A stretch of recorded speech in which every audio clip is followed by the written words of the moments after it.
अभी हम लोग ग्राम पंचायत हरसिंहपुर लौहतन के नए निर्वाचित प्रतिनिधि जो मुखिया पद के लिए प्रतिनिधित्व करेंगे इस ग्राम का, इस समाज का, उनके आवास पर ही स्थित है। तो चलिए सबसे पहले उनसे कुछ खास बातचीत करते हैं। तो हमारी जो एक गरीबों की आवाज़ है, एक मुहिम है बिहार की दोहार, उसमें आपका बहुत बहुत स्वागत करते हैं। आपसे प्रश्न पूछेंगे हम ये कि आप इस समाज में नए प्रतिनिधित्व करने के लिए प्रतिनिधि बनी हैं, तो सबसे पहले तो जिन आम जनताओं ने आपको प्रतिनिधि करने के लिए बनाया मुखिया पद के लिए, उसके लिए आप क्या कहेंगे उन आम जनता के लिए? जनता मेरा चुना है कि मैं जनता के साथ रहूँगा, विकास करूँगा और काम अच्छा से करूँगा जी, और सब जनता के साथ। जी मैडम, मैंने आपके पति जो तो आप पुण्य हो गए, उनको हम नमन करते हैं, उनके बारे में रिसर्च की, पता उनसे मतलब जानकारी के दौरान हमें ये पता चला है कि लंबे अरसे से लगभग 2001 से वो राजनीति के दौर में अपना कहीं न कहीं अव्वल प्रयास कर रहे हैं और उन प्रयासों के दम पर 2021 में उन्होंने सफलता प्राप्त की, मतलब मुखिया पद के वो उम्मीदवार बने, प्रतिनिधि बने। क्या ये बात सही है? ये सही है। मैडम, हम ये भी देख रहे हैं कि हम अभी आपके आवास पर ही स्थित है, जो आपका कहीं न कहीं अस्थाई आवास है। और गांव पंचायत में क्या होता है कि जब कोई प्रतिनिधि 5 साल के लिए, 10 साल के लिए बनते हैं, तो क्या होता है कि उनकी 2-2 पुश्तें जो है बैठकर खाती है, उनका घर भी बहुत बड़ा बड़ा बन जाता है। लेकिन आपका जो पीछे वो मकान जो दिख रहा है एकदम साधारण सा है, तो क्या फंड वंड नहीं आए थे? नहीं, सरकारी घर मिला था मेरा जी, 3 आदमी को, तो घर बना है। अब वो सरकारी घर से बना और रहते हैं सब परिवार पूरा अच्छे से। जी, आपके प्रदेश में जैसा कि ग्राम पंचायत स्तर के आप एक अध्यक्ष बनी है, मुखिया उम्मीदवार हैं, एक प्रतिनिधि है, तो आपके प्रदेश में जैसा कि हर प्रदेशों में भी, बिहार के ही पूरे प्रदेशों में शिक्षा की स्थिति बहुत ज़्यादा खराब है, बहुत ज़्यादा चरमराई हुई है। तो उस पर आप क्या कार्रवाई करेंगे? शिक्षा को बढ़ावा को लेकर के आप क्या सोच रहे हैं? शिक्षा, पढ़ाई लिखाई में अच्छा, स्कूल में बच्चों को अच्छा से पढ़ाएंगे लिखाएंगे सब। और क्या उसके साथ भी मैडम स्वास्थ्य की स्थिति भी बहुत ज़्यादा ख़राब है।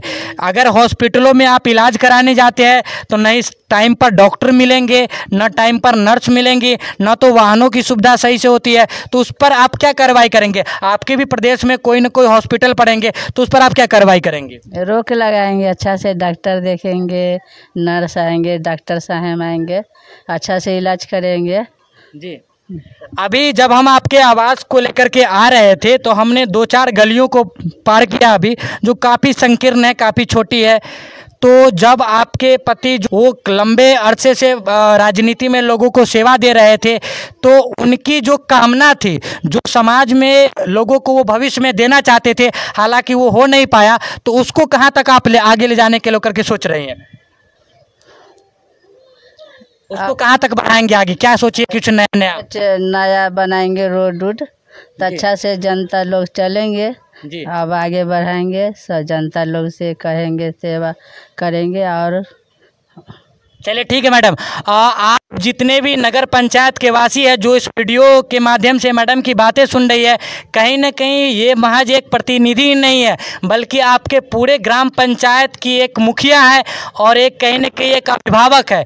और अभिभावकों का ये दायित्व होता है कि अगर हमारे समाज में या फिर समाज के किसी भी सदस्य में किसी भी प्रकार की संकट आती है, मुसीबत आती है, तो उसको ठीक करना, उसको दुरुस्त करना अभिभावक का कार्य होता है।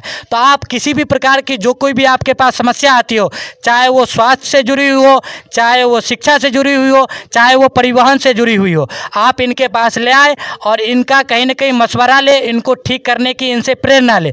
इसके साथ ही इनके पूर्व यहाँ के जो मुखिया थे और उनके पुत्र भी यहाँ पर है, तो उनसे भी हम थोड़ा कुछ बात करने की कोशिश करेंगे। तो सर, सबसे पहले तो आपको हमारे माध्यम से जुड़ने के लिए बहुत बहुत स्वागत है। इसमें पहले तो बहुत बहुत आपको बधाई देते हैं कि आप विजयी हुए। इसके लिए धन्यवाद देना चाहते हैं बिहार की दहाड़ की न्यूज़ को जी। और आप लोग यहाँ पे आए, इसके लिए धन्यवाद देना चाहते हैं। और यही कहेंगे, गरीब को देखना हम लोग को बहुत ही ज़रूरी है। क्योंकि सर एक बात और पूछेंगे, आप जैसे प्रतिनिधित्व के लिए प्रतिनिधि के रूप में तो आपकी माताश्री का चयन हुआ है, लेकिन इस ग्राम पंचायत का प्रतिनिधित्व कौन करेगा? मतलब किसी प्रकार की अगर ग्राम पंचायत वासियों को समस्या आती है तो वो किससे संपर्क करेंगे, आपकी माताश्री से या आपसे? देखिए, इसमें समस्या आएगी तो समस्या का हल सबको करना है, जरूरी नहीं है सिर्फ मुखिया ही करेगा, मुखिया के पास आएगा, मुखिया भी करेंगे और लेकिन एक प्रतिनिधि की एक अहम भूमिका होती है। जी, ये भूमिका तो मुखिया जी करेंगे, लेकिन ये दायित्व भी बनती है अगर समाज में कोई कमी आ रही है तो समाज का भी दायित्व बनता है उसे निपटारा करे। बिल्कुल करे, लेकिन एक ग्राम पंचायत वासी चाहे जहाँ कहीं के भी हो, उनकी अलग अलग विचारधाराएं होती है, तो उसी सारी विचारधाराओं को एकमत करने के लिए एक प्रतिनिधि का चयन होता है, ताकि सारे मिल करके अपने प्रतिनिधि से अपनी समस्याओं को रख सके और उसका निपटारा पा सकें। जी, तो देखिए इसमें क्या होता है, कभी कभी होता है बहुत सारा समस्या आता है जी, तो ये सारा समस्या को जो हमारे बूढ़े जो दादा हैं जो दादी है वो अपनी समस्या लेकर आते हैं, तो वो समस्या को तुरंत तुरंत सुना जाएगा, ताकि उनको जैसे वृद्धा पेंशन बहुत का होता है तो ब्लॉक में जाते हैं, उनका काम सही से हो नहीं पाता है और करते भी तो कुछ पैसा लेते हैं, तो ये सारी सुविधा हम पंचायत भवन पे करेंगे, जो भी समस्या होगी हम वहीं पे निपटारा करेंगे उनका, ताकि वो उन्हें हक सीधा डायरेक्ट मिले उनको। जी, आप अभी युवा है और युवा कहीं ना कहीं राष्ट्र का रीढ़ होता है, और अभी वर्तमान स्थिति ऐसी है कि जो युवा पीढ़ी है हमारे समाज की वो कहीं ना कहीं नशा की ओर, मतलब कहीं ना कहीं उनका जो है शिक्षा के प्रति जो झुकाव है बिल्कुल ही खत्म हो गया। तो शिक्षा के प्रति झुकाव को लेकर के आप युवा पीढ़ी को क्या प्रेरणा देना चाहेंगे?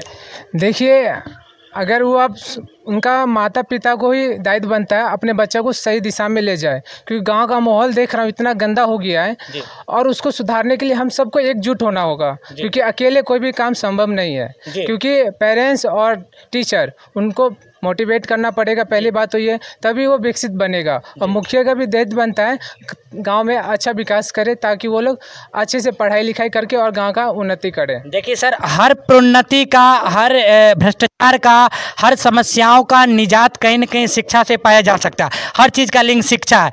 तो आमतौर पर क्या देखा जाता है कि सरकार नई नई नीति लाती है, नई नई योजना लाती है कि बच्चों को निःशुल्क पढ़ाएंगे, ये करेंगे वो करेंगे, लेकिन जो छोटे तबके के बच्चे होते हैं, जो गरीब होते हैं, जो लगभग 14 से 15 की उम्र के जो बच्चे जो माध्यमिक विद्यालयों में जाकर के पढ़ने का कार्य करते हैं, वो अपने शिक्षक के सामने किसी प्रकार की समस्या को नहीं रख पाते हैं, नहीं बोल पाते, उनके अंदर डर भाव होता है। तो उसके लिए क्या होता है कि उसके प्रतिनिधि का क्या कर्तव्य होता है, जिस समाज में वो पल बढ़ रहे हैं, ताकि वहाँ जाकर के उसके प्रतिनिधि इसका निरीक्षण कर सके।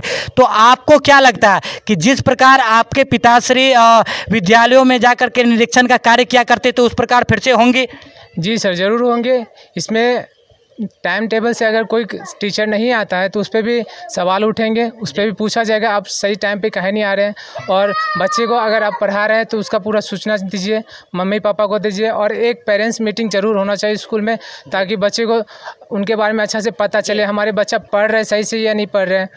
और हर बच्चे को पोशाक मिलता है तो उसका डिटेल मुखिया का अधिकार होता है पूछना, कौन बच्चा कहाँ गया नहीं, कहने के जिम्मेदार होना। और आंगनबाड़ी में भी सारी डिटेल मुखिया जी को पहुंचना बहुत ज़रूरी, क्योंकि वहाँ पे भी देखता हूँ सारी सुविधा उन लोगों को नहीं पहुँच पाते बच्चे लोगों को, क्योंकि सरकार से बच्चे लोगों के लिए कपड़ा खाना सब कुछ आता है उनको देने के लिए, लेकिन ये सारा चीज़ मैं देख रहा हूँ नहीं मिल पाती है। ये सब कुछ खा जाते हैं वो लोग, सब कुछ खा जाते हैं, बच्चे को कुछ सुविधा देते ही नहीं है। तो ये सब कुछ देखने का काम करेंगे और उन बच्चे का जो अधिकार है उनको हम पूरा करेंगे। चलिए, आपसे जुड़ करके, आपसे बातें करके बहुत अच्छी लगी, और आप ग्राम पंचायत वासियों जो हरसिंहपुर लोतन प्रदेश के हैं उनसे भी एक निवेदन करते हैं कि आप इस वीडियो के माध्यम से देखें, इसको पूरा समझें और इस बात को समझें कि यहाँ के जो आपके मुखिया प्रतिनिधि है और इनके जो पुत्र है वो पूरे अपने ग्राम पंचायत की समस्याओं की जिम्मेदारी लेने को तैयार है। तो आपको अगर किसी भी प्रकार की समस्याएं आती है, चाहे वो शिक्षा को लेकर के हो, चाहे स्वास्थ्य व्यवस्था को लेकर के हो, चाहे वो परिवहन व्यवस्था को लेकर के हो, या फिर बच्चे ठीक से पढ़ाई विद्यालय में नहीं कर पा रहे उसकी लेकर के हो, आप इनके पास आए, ये उसका प्रतिनिधित्व करेंगे, क्योंकि ये खुले ऑन मीडिया लोगों को ये सारी बातें बता रहे हैं। अगर इसके बावजूद भी आप इनसे प्रश्न नहीं पूछते हो तो कहीं ना कहीं आपकी गैर जिम्मेदारी है, और जब तक आप पूछोगे नहीं, बोलोगे नहीं, आपकी समस्याएं निदान नहीं होंगी। तो हमने एक छोटा सा प्रयास किया और इस छोटे से प्रयास से आपको क्या प्रबल मिला, क्या जागरूकता मिली, कमेंट के माध्यम से ज़रूर बताइएगा।